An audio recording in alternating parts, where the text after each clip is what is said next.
Channel study with Giri sisters. My name is Neha Giri. तो हमने chapter 1 start किया था, एक्सरसाइज 1.1। उसका हमने इंट्रोडक्शन तो कर ही लिया था, साथ में 1, 2, 3 क्वेश्चंस भी सॉल्व कर लिए थे, एक चर वाले द्विघात समीकरण। तो ये जो चैप्टर है वो ये पहले भी बनाया जा चुका है, उसका लिंक मैं दे दूँगी, वो इंग्लिश में है। और ये जो चैप्टर मैं अभी फिर से बना रही हूँ क्लास 10th के स्टूडेंट्स के लिए, तो ये बिल्कुल हिंदी मीडियम के स्टूडेंट्स के लिए है।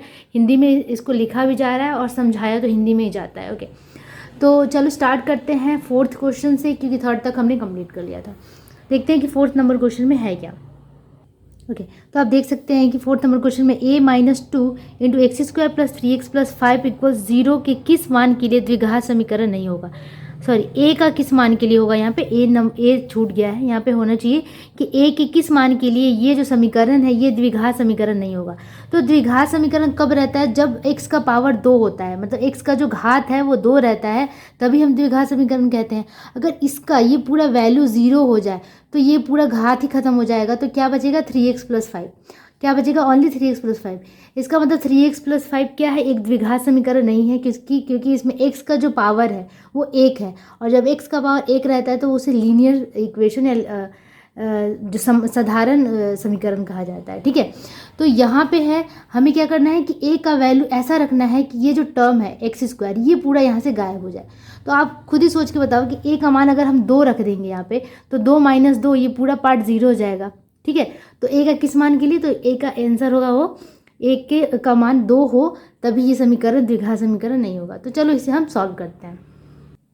अब हम समझ तो गए हैं, बट इसे लिखें किस तरीके से। इसे लिखने का बहुत ही आसान तरीका है। जैसे हमें पता है कि एक जनरल द्विघात समीकरण कौन सा होता है, तो लिखते हैं हम द्विघात समीकरण एक ax square plus bx plus c, ये एक स्टैंडर्ड फॉर्म होता है। ठीक है, अब इस स्टैंडर्ड फॉर्म में रहता है कि जहाँ a नॉट इक्वल्स टू 0, इसका मतलब a का मान 0 नहीं होना चाहिए, तभी ये द्विघात समीकरण है। अगर a का मान 0 हो गया तो ये पूरा पार्ट हट जाएगा और bx प्लस c बचेगा, जो कि द्विघात समीकरण नहीं कहलाएगा। घात मतलब कि घात या पावर हमेशा 2 होना चाहिए, तभी वो द्विघात समीकरण कहलाता है। ठीक है, तो a नॉट इक्वल्स टू 0 होता है। उसी तरीके से हम कह सकते हैं कि इसका मान हमें ऐसा रखना है कि इसका वैल्यू 0 ना हो, इसका कोफिशिएंट जो है, इसका गुणांक एक्स स्क्वायर का गुणांक 0 नहीं होना चाहिए। ठीक है, तो हम लिखेंगे कि यदि a का मान दिए गए समीकरण में 2 रख दिया जाए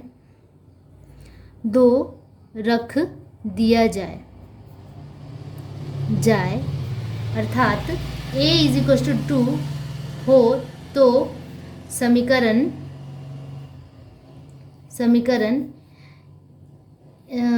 a-2 x square plus 3x plus 5 is equal to 0। a का मान मैं 2 रख देती हूँ, तो 2 - 2 x square plus 3x plus 5 equal 0। ये पूरा मान 0 हो गया, क्योंकि 0 इंटू एक्स स्क्वायर हो गया, 0 into x square plus 3x plus 5, तो ये हो गया कितना, 3x प्लस 5 इक्वल 0। यह एक द्विघात समीकरण नहीं है। ठीक है, द्विघात समीकरण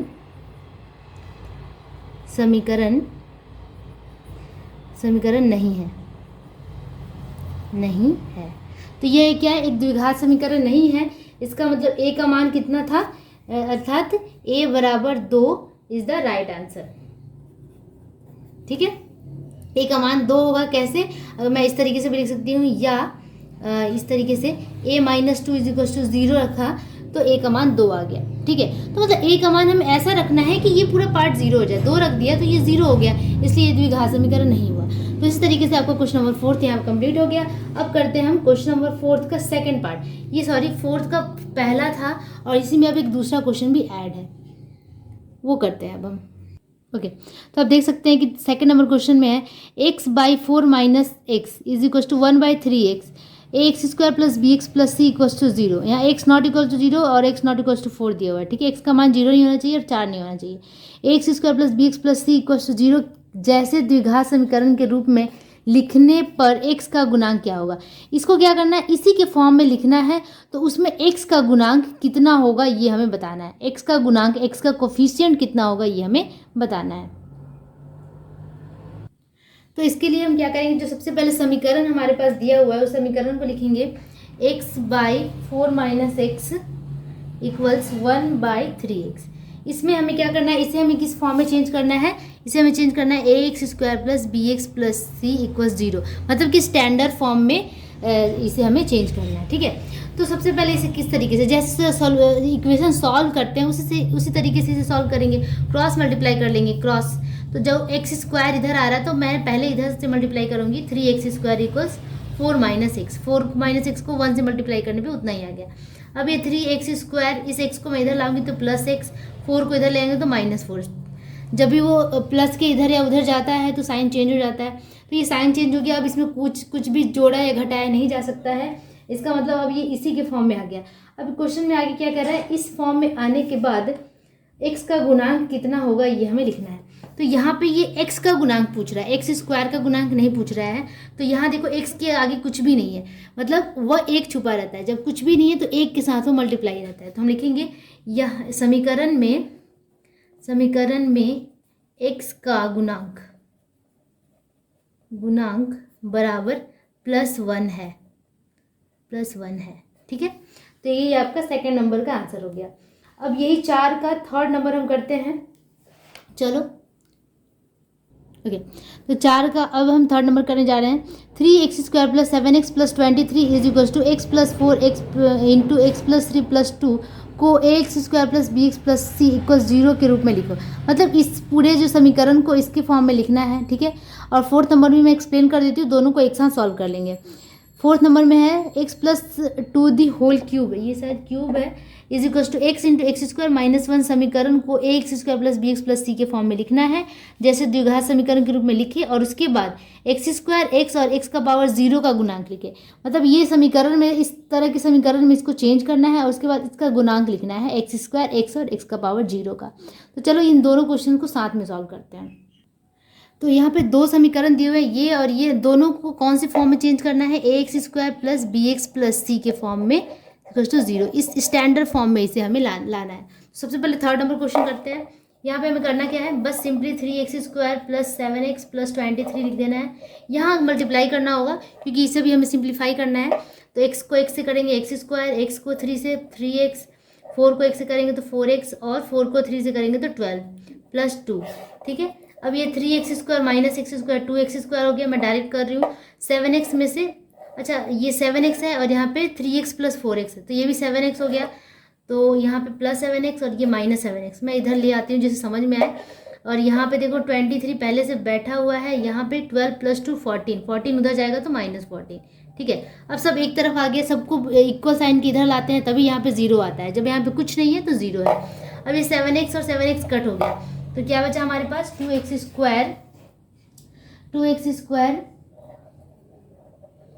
प्लस अच्छा 23 - 14 करना है हमें। 2x² + 9 हो जाएगा, 23 में से 14 गया 9 + 9 = 0। अब आप देखो कि क्या ये ax² + bx + c के फॉर्म में है, ऑब्वियसली है, दिख नहीं रहा है बट ये है। इसे हम इस तरीके से लिखेंगे, 2x² + 0 × x + 9 = 0। अब यहाँ पे x है ही नहीं, तो मैंने क्या किया, एक पावर कम, पहले 2 पावर लिखा जाता है, जैसे x का पावर 2 है, फिर 1 पावर लिखा जाता है, x का पावर 1, फिर 0 पावर, x का पावर 0, मतलब कुछ भी नहीं, ठीक है। तो ये मैं बस समझाने के लिए पावर को लिखी थी।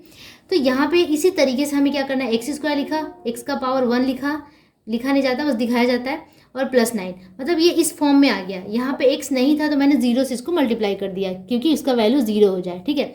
तो अब ये स्टैंडर्ड फॉर्म में आ गया है। अब अगर पूछेगा आपसे कि what is the coefficient of, या फिर x² का गुणांक क्या है तो 2, x का गुणांक 0 और c का मान कितना है तो c का मान 9 है, ठीक है। लेकिन इस क्वेश्चन में नहीं पूछ रहा है, बस यही आपका आंसर हो गया। नेक्स्ट क्वेश्चन है ये, इसमें पूछ रहा है सबका गुणांक। तो चलो इसे सॉल्व करते हैं। सबसे पहले तो देखो x + 2 दी होल क्यूब है, तो आपको क्यूब का फॉर्मूला लर्न होना चाहिए, तभी हम बना सकते हैं। तो इसको फॉर्मूला में तोड़ देते हैं सबसे पहले।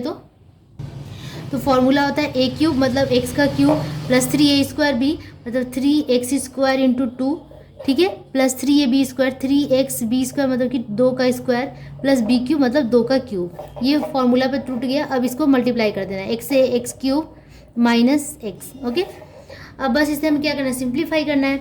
तो x का क्यूब माइनस, ये मैं इधर लेकर आऊँगी तो माइनस x³ हो गया। यहाँ पे क्या बचा, यहाँ 3x² मतलब 3 2 6 6x² प्लस 3 4 ये 2 का स्क्वायर 4 होता है और 4 गुना 3 4 3 12 12x, 2 का पावर 3 कितना हो गया, 8 हो गया। और यहाँ पे माइनस एक्स, सॉरी ये इधर आएगा तो प्लस एक्स, मुझे यही लिखना चाहिए था, कोई बात नहीं। प्लस एक्स इक्वल 0, इधर कुछ भी नहीं रखना है तो हमें इधर 0 कर देना है। ठीक है, अब हमें इसे सिंप्लीफाई करना है। ये x³ और ये माइनस x³ कट गया, काटना ही था क्योंकि हमें पावर स्क्वायर चाहिए, क्यूब नहीं चाहिए, वैसे भी कटने वाला था ये। 6x² और साथ में कुछ भी नहीं है तो 6x² ही हो जाएगा। यहाँ देखो 12x और x 13x हो गया और प्लस 8 = 0। अब ये पूरा स्टैंडर्ड फॉर्म में आ गया है। ठीक है, अब स्टैंडर्ड फॉर्म में आने के बाद देखो स्टैंडर्ड का जो मेन द्विघात समीकरण को, स्टैंडर्ड का हिंदी मुझे नहीं आ रहा है अभी, तो आप समझ लो कि स्टैंडर्ड फॉर्म में है। ठीक है, अब इसका हमें कोफिशिएंट या गुणांक लिखना है। तो x² का गुणांक 6 है, यहाँ पे लिखेंगे x² का गुणांक बराबर 6 और x का गुणांक 13 है और आपका और क्या पूछा था, x का पावर 0 मतलब कि ये है जो ये x का पावर 0 है यहाँ पे छुपा हुआ। ठीक है, क्योंकि x का पावर 0 का वैल्यू 1 होता है, ये याद रखना आप लोग। ठीक है, तो 1 का यहाँ पे जो भी है x का पावर 0 का वैल्यू कितना है, गुणांक कितना है, 8 है, तो गुणांक हो गया यहाँ पे 8 या प्लस 8 आप लिख सकते हो। तो यही आपका तीनों आंसर हो गया क्वेश्चन नंबर 4 का 4th नंबर। ठीक है, तो इसी के साथ ये क्वेश्चन नंबर 4th कंप्लीट होता है। अब मूव करते हैं क्वेश्चन नंबर 5th पे। अब आप देख सकते हैं क्वेश्चन नंबर 5th क्या कह रहा है, निम्नलिखित विवरणों में से एक चर वाले द्विघात समीकरण की रचना करें। ठीक है, मतलब कि एक क्वाड्रेटिक इक्वेशन हमें बनाना है, ये जो विवरण दिया हुआ है उसके साथ इसका यूज़ करके। तो 42 1 नंबर में है, 42 को 2 ऐसे भागों में विभक्त करें कि एक भाग दूसरे का वर्ग के समान हो। ठीक है, तो जैसे ये यहाँ पे स्टेटमेंट्स दिया हुआ है इसके अकॉर्डिंग हमें समीकरण इक्वेशन को फॉर्म करना है। तो चलो इसे फॉर्म करते हैं। ओके, तो मैंने बुक को यहाँ पे सामने रखा है कि आप लोगों को क्वेश्चन भी दिखता रहे। यहाँ पे लिखा हुआ है कि 42 को ऐसे 2 भागों में विभक्त करें कि एक भाग दूसरे का वर्ग हो। ठीक है, तो सबसे पहले तो हमें मानना होगा कि वो भाग कौन सा है। तो ले लेते हैं कि माना पहला भाग बराबर, माना क्योंकि मैं क्वेश्चन नहीं लिखना चाहती हूँ, डायरेक्ट आंसर करना चाहती हूँ, इसलिए मैंने सामने को बुक को रख रखा है। माना पहला भाग बराबर x है। ठीक है, तो दूसरा भाग और दोनों को जोड़ के कितना है, 42 है। 42 को 2 भाग में विभक्त करना है तो दूसरा भाग कितना हो जाएगा, दूसरा भाग दोनों को जोड़ के अगर 42 है, पहला भाग हमने x मान लिया तो दूसरा भाग कितना हो गया, 42 माइनस x। जैसे एक छोटे टर्म से मैं समझाती हूँ कि 2 चीज़ों को जोड़ के 10 आता है, अगर हमने 2 रखा तो दूसरा भाग कितना हो जाएगा, 8 होगा। कैसे किया हमने, 10 में से 2 को घटा दिया। उसी तरीके से यहाँ पे 42 में से x को घटा देने पे दूसरा भाग मिल जाएगा। अब आगे क्वेश्चन में कह रहा है कि एक भाग दूसरे के वर्ग के समान हो। ठीक है, तो प्रश्नानुसार हम लिखेंगे, प्रश्नानुसार एक भाग, मान लो एक भाग x है, दूसरे के वर्ग के समान बराबर वर्ग कर दो 42 माइनस x का होल स्क्वायर। बस यहाँ पे हमारा समीकरण बन गया। अब हमें करना क्या है, इसे सॉल्व कर देना है। दैट इज़ हम लिख सकते हैं यहाँ पे कि x equals a minus B के होल स्क्वायर के फॉर्म में तोड़ देंगे। दैट इज़ 42 का square minus 2a 42 into B x plus x square. ठीक है, अब यहाँ पे देखो कि x इक्वल्स 42 का स्क्वायर जो हमें यहाँ पे लिखना होगा, तो आपका 42 का स्क्वायर कितना हो जाता है, 1764 होता है। 1764 42 गुना 42 आप करोगे तो पता चल जाएगा। और यहाँ पे 42 दूना 84 हो गया, 84 एक्स प्लस एक्स स्क्वायर। ठीक है, अब सारे को हमें एक तरफ करना है। ठीक है, क्योंकि हमें स्टैंडर्ड फॉर्म में लाना है, इधर 0 करना है, तो हम अगर उधर लेके जाएंगे तो ये जो है वो माइनस एक्स स्क्वायर हो जाएगा। ठीक है, तो minus x square plus 84x, पहले से यहाँ पे x बैठा हुआ है और ये जब इधर जाएगा तो ये भी माइनस 1764 इक्वल्स 0। हम इसको और सिंप्लीफाई कर लेती हूँ, minus x square plus 85x minus 1764 is equal to 0। Minus को कॉमन ले लेंगे और इधर भेज देंगे तो माइनस खत्म हो जाएगा और हो जाएगा कितना, x square minus 85x plus 1764 equals to 0। ठीक है। तो इस तरीके से हमने यहाँ पे क्या बना लिया, एक स्टैंडर्ड फॉर्म वाला इक्वेशन फॉर्म कर लिया। या हम दो तरीके से भी कर सकते हैं, ये पहला तरीका है। दूसरा तरीका में क्या दिया है, क्योंकि क्वेश्चन में ये नहीं कहा है कि हाँ कौन सा प्रथम है कौन सा द्वितीय है। हमने तो मान लिया ना कि x को प्रथम मान लिया और द्वितीय हमने 42 माइनस एक्स को मान लिया।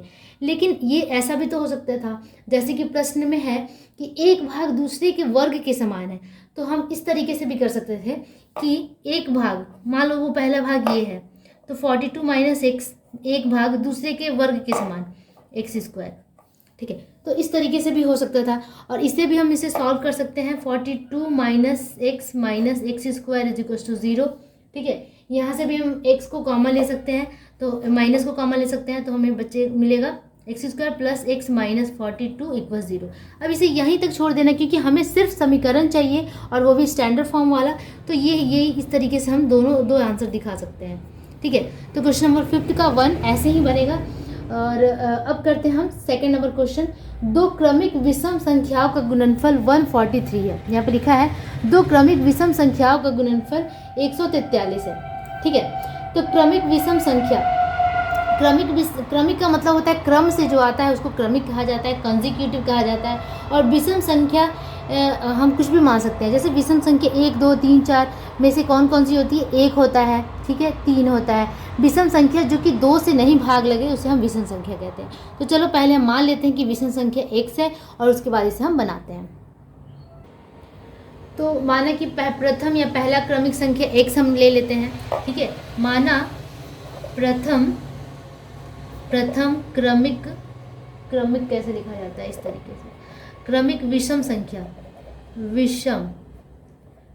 संख्या बराबर x है। माना कि पहला जो क्रमिक संख्या है विषम संख्या वो x है। मैंने बता दिया कि क्रमिक विषम संख्या किसको कहते हैं, जो क्रम से आता है और विषम होता है, 2 से डिविजिबल नहीं होता है, उसे विषम संख्या कहते हैं, ठीक है। और द्वितीय या फिर दूसरा विषम संख्या, द्वितीय क्रमिक विषम संख्या। तो अगर पहला x है, अगर पहला 1 है, तो उसमें 3 लाने के लिए हम क्या करेंगे, 2 जोड़ देंगे, है ना, 2 जोड़ देंगे तभी 3 आएगा। अगर पहला, मैं यहाँ पे एक छोटा सा एग्जांपल ले लेती हूँ, ये रफ है ये, ठीक है। अगर क्रमिक संख्या 1 3 5 7 9 इस तरीके से आता है 11, तो ये 1 के बाद 3 कैसे आया, 1 में हमने क्या जोड़ दिया, 2 जोड़ दिया, तभी ये 3 आया। तो मैंने अगर x माना है तो द्वितीय संख्या हमें क्या लाना होगा, x प्लस 2। पहला अगर 1 है तो 1 में ही 2 जोड़ा है ना, उसी तरीके से अगर पहला x है तो x प्लस 2 करेंगे तो हमें द्वितीय क्रमिक विषम संख्या मिल जाएगी। तो द्वितीय क्रमिक विषम संख्या हो गया x प्लस 2। अब कह रहा है क्वेश्चन में कि दो क्रमिक विषम संख्याओं का गुणनफल 143 है, गुणनफल। तो प्रश्नानुसार दोनों का गुणनफल है 143, x इंटू एक्स प्लस 4, गुना कर दो दोनों को तो 143 है। बस इसे सॉल्व कर देंगे, x square plus 2x is equal to 143। और इससे अब हम स्टैंडर्ड फॉर्म में लिखना है हमें ओनली, इससे ज़्यादा कुछ भी नहीं करना है। X square plus 2x minus 143, ये हमारा रिक्वायर्ड या फिर अभिष्ट समीकरण हुआ। तो इस तरीके से हमने यहाँ पे समीकरण फॉर्म कर लिया, ठीक है। तो ऐसे हमारा बन गया। अब हम नेक्स्ट क्वेश्चन करते हैं, थर्ड नंबर, जो कि आपको यहाँ पे दिख रहा होगा कि दो क्रमिक संख्याओं के वर्गों का योग 313 है। अब आप ध्यान दो कि यहाँ पे क्रमिक संख्या दिया हुआ है, यहाँ कहीं भी सम या विषम नहीं जोड़ा गया है।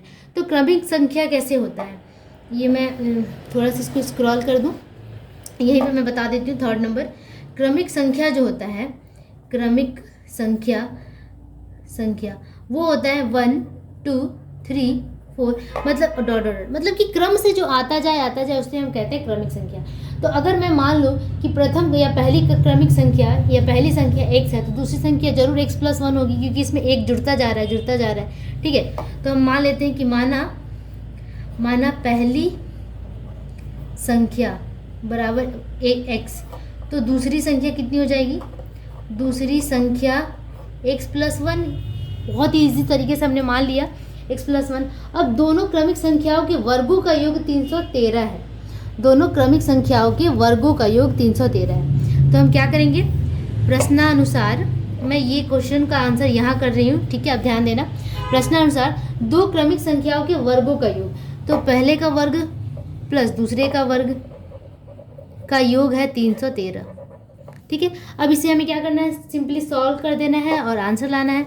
एक्स स्क्वायर प्लस ये ए प्लस बी की होल स्क्वायर के फॉर्म में मैं तोड़ रही हूँ, तो ए स्क्वायर प्लस 2ab तो 2x हो जाएगा, प्लस बी स्क्वायर, एक का स्क्वायर एक ही होता है 313।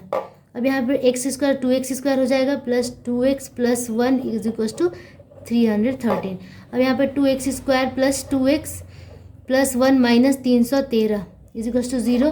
अब यहाँ पे 2x स्क्वायर प्लस 2x, 313 में से एक को माइनस कर देंगे तो माइनस 312 हो जाएगा। तो यही आपका आंसर हो गया 312, ठीक है। अगर आप चाहो तो यहाँ से 2 को कॉमन ले सकते हैं, लेकिन यहाँ कोई ज़रूरत नहीं, क्योंकि हमें क्या चाहिए, हमें वही करना है, द्विघात समीकरण फॉर्म करना है। तो द्विघात समीकरण ये है, यह एक द्विघात समीकरण है, ठीक है। तो बस हमें द्विघात समीकरण ही बनाना था, हमें कुछ कॉमन वॉमन लेने की ज़रूरत नहीं थी। बस यहाँ पे ये आपका आंसर हो गया, ठीक है। अब इसी के साथ मूव करते हैं, मतलब बढ़ते हैं अगले प्रश्न पर, प्रश्न संख्या 6 पर। ओके, मुझे लगता है कि आज के लिए इतना इनफ है, और ये पहले भी बनाया जा चुका है, तो आप वहाँ से भी देख सकते हैं जिन जिन बच्चों को ज़रूरत पड़ेगी। लेकिन हिंदी वाले बच्चे की रिक्वेस्ट आ रही थी, इसलिए हम फिर से 2 बार इसको बना रहे हैं, बहुत सारा मेहनत कर रहे हैं आपके लिए। तो मेक श्योर आप चैनल को ज़रूर सब्सक्राइब कर लीजिए, क्योंकि हम अपना पूरा एफर्ट दे रहे हैं, हम चाहते हैं कि आप भी हमारा साथ दें। तो इसी के साथ मैं यहाँ पे यहीं पे स्टॉप करती हूँ। आगे के जो नेक्स्ट वीडियो आएगा आपका, उसमें हम स्टार्ट करेंगे क्वेश्चन नंबर 6 से, और फिर उसके साथ ही हम आगे बढ़ते जाएंगे। तो होप आप लोग को इतना समझ में आया होगा। अगर अच्छा लगे तो प्लीज़ लाइक ज़रूर कीजिएगा, और कमेंट भी करके बताइए कि आपको ये सोल्यूशंस अच्छा लग रहा है, नहीं अच्छा लग रहा है, कैसा लग रहा है, ठीक है। तो ओके, तब तक के लिए keep practising and keep doing, keep watching, bye bye.